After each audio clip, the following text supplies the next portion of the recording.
Alright, welcome everyone, Agent Kool-Aid here. Yes, Magic 2015.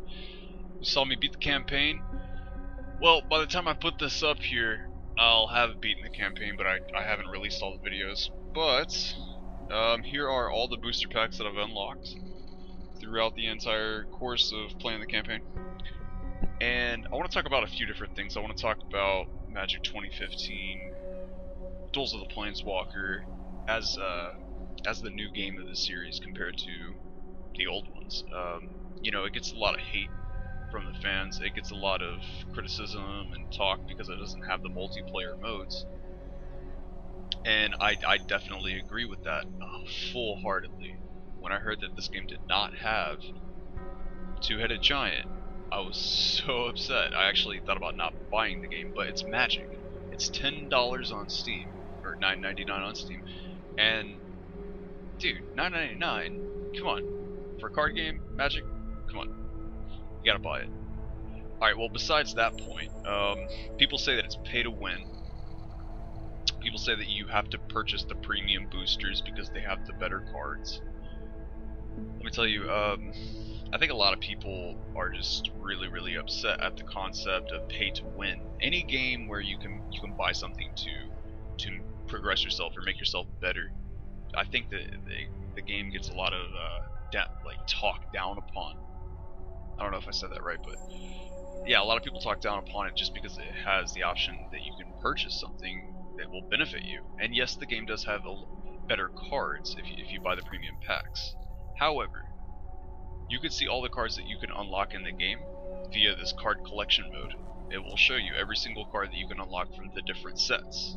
And from the different sets, for those who don't know anything about Magic, Magic has different sets. They have like a 2015 core set, which has all of these cards that are specific for 2015 core set. Then they come out with these lore-intensive side sets. And when I say lore-intensive, I mean like it has its own lore, it has its own story. They have their own set of special abilities that are relative just to that set. And they might bring some new concepts with these new sets. So, you've got the 2015 core sets, you've got Zendikar, okay, that's a different set, you got Innistrad, which is a different set. So there are like, I think there are 5, maybe 6 different sets in this game. I can't remember for the life of me right now, but I believe that I want to say that there's 5. So we'll say that there's 5 different sets. You can see all the different cards that you can collect from the boosters of that set, and then you can see the premium ones as well.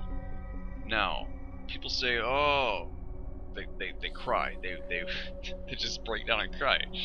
I'm telling you, I see it everywhere, all over the forums, everywhere. People cry, oh, premium boosters, pay to win. No.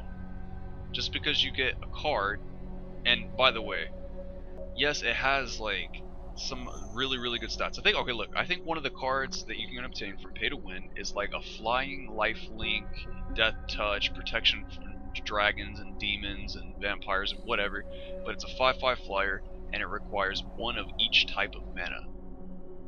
It's ridiculous. Why would you want to build a deck that has all 5 types of mana? You know, people cry and cry and cry, but honestly I think that they just have the inexperience of Magic in general. Now, I'm not saying that like I go to Magic and I like Magic tournaments and stuff like that. I don't. I wish I did. I wish I had the money to invest in a card game, but I don't. However, I do understand the concept of card games and the meta game, which means like a game inside the game. Like for example, like the mind games are a meta game. I'm gonna trick him into thinking that I'm gonna do this, but I'm actually gonna do this. You can actually do that with a computer. Not necessarily like you could with a human, but the concept still remains. You don't want to just noob your way and play the biggest creatures. You're not going to win that way. It's like running around in Mario pressing the jump button all day because you need to get past the obstacles, and then you fall into a hole and die. And the game's pay to win. Oh, it's so bad. Okay, maybe I've really over-exaggerated here, but all I'm saying is the premium cards are not game-breaking. They are not game-breaking by any means. They're good. They're very good. But they're not game-breaking.